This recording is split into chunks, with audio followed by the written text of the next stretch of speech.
Role. नमस्कार, आप हैं निशा चौहान के साथ और आप देख रहे हैं क्राइम 24/7 न्यूज़। और मैं आपको लेकर आई हूँ विजय विहार वार्ड नंबर 26, जहाँ पर मिलाएंगे राहुल गर्ग जी से।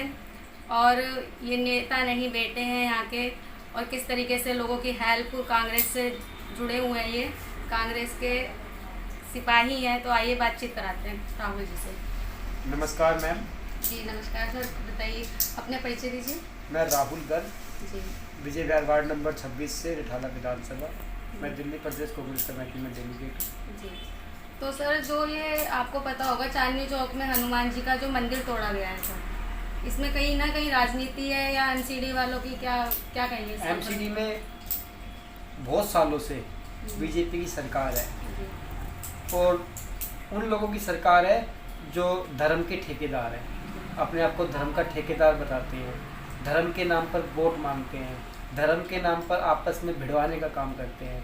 उन्हीं लोगों ने ये मंदिर तुड़वाया, एक प्राचीन मंदिर, जिस मंदिर से हजारों लोग डेली उस मंदिर में दर्शन करते थे, उस मंदिर से जुड़े हुए थे।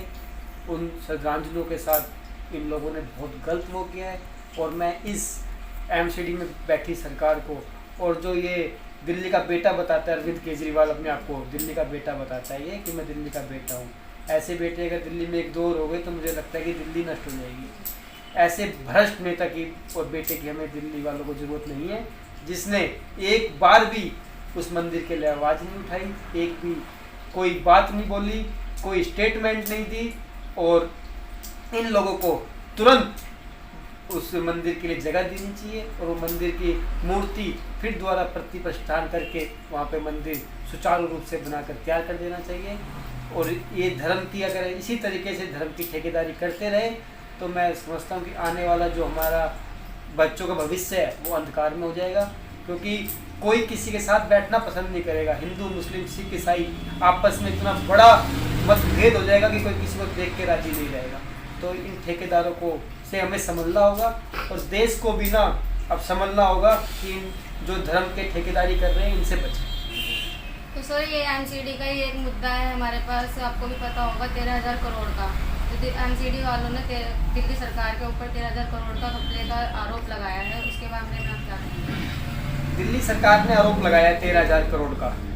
एमसीडी वालों ने सर दिल्ली सरकार ने बोला है कि 13,000 करोड़ रुपए एमसीडी सरकार खा गई, एमसीडी सरकार नहीं दे रही। तो एमसीडी में जो बैठी है ये बीजेपी की सरकार, ये दोनों के दोनों एक हैं।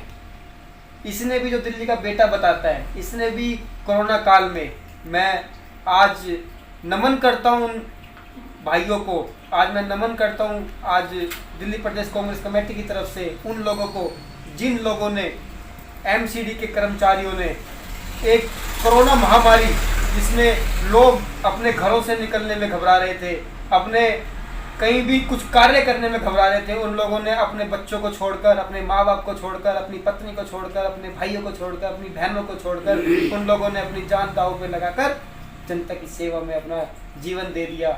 जनता के लिए वो बलिदान दे दिया उन्होंने और वो चले गए। इसने बोला था 1 करोड़ रुपये उस घर के बच्चे को मुआवजा मिलेगा जिसका बच्चा जाएगा, इन्होंने 1 रुपया नहीं दिया। इन्होंने बोला था कि उस घर के एक सदस्य को नौकरी मिलेगी, इन्होंने नहीं दी। ये दोनों के दोनों मिले हुए हैं, इन्हों को सिर्फ और सिर्फ आपस में यही बात 13,000 करोड़ फलाना ठिकाना यही बातें करनी है। इन्हें विकास ना ही इन्होंने कभी जीवन में किया, ना ही इन्हें आता। और मैं तो एक ही बात बोलूँगा, इनको पता ही नहीं है समाज क्या चीज़ होती है, सेवा क्या चीज़ होती है, काम कैसे होते हैं, इन्हें नहीं पता। ये बात करते हैं कांग्रेस की। अरे कांग्रेस का इतिहास तुम लोग उठाओगे, जिसने देश जब आज़ाद नहीं था, गुलाम था, देश को आज़ाद करवाया। जिस देश में कुछ नहीं था, जिस देश में युवा बेरोजगार था, 100 रुपये के लिए भटकता था, आज उस देश का युवा कंप्यूटर की देन ये राजीव गांधी जी की देन थी। ठीक है, आज इस कंप्यूटर की लाइन से कितना युवा हमारा इस कंप्यूटर की लाइन से अपने घर का पालन पोषण कर रहा है, ये हमारी कांग्रेस की देन थी।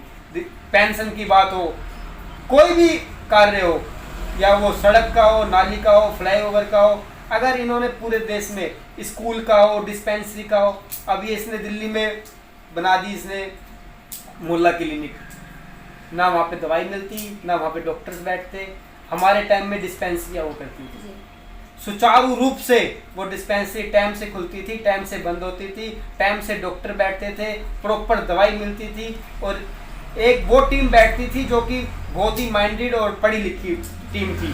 आज वो कुछ भी नहीं है। इन लोगों ने सिर्फ और सिर्फ देश को और दिल्ली को बर्बाद किया है। मैं तो दिल्ली वासियों से और देशवासियों से हाथ जोड़कर अपील करना चाहता हूँ कि अब समय आ गया है इन ठेकेदारों से बचने का। हम लोगों को एक हो जाना चाहिए। आज मैं कांग्रेस की बात नहीं कर रहा, पर हमारे को अपना देश बचाना है, अपनी दिल्ली बचानी है, तो हमें कांग्रेस को वोट करना होगा, कांग्रेस को आगे बढ़ाना होगा। कांग्रेस आगे बढ़ेगी तो देश आगे बढ़ेगा। अगर कुछ दिन और इन लोगों के हाथ में हमारा देश और दिल्ली रह गई तो मुझे लगता है कि हम लोग रोटी तक मोहताज हो जाएंगे। जो हम लोग भी हैं, हम लोग भी रोटी तक मोहताज हो जाएंगे।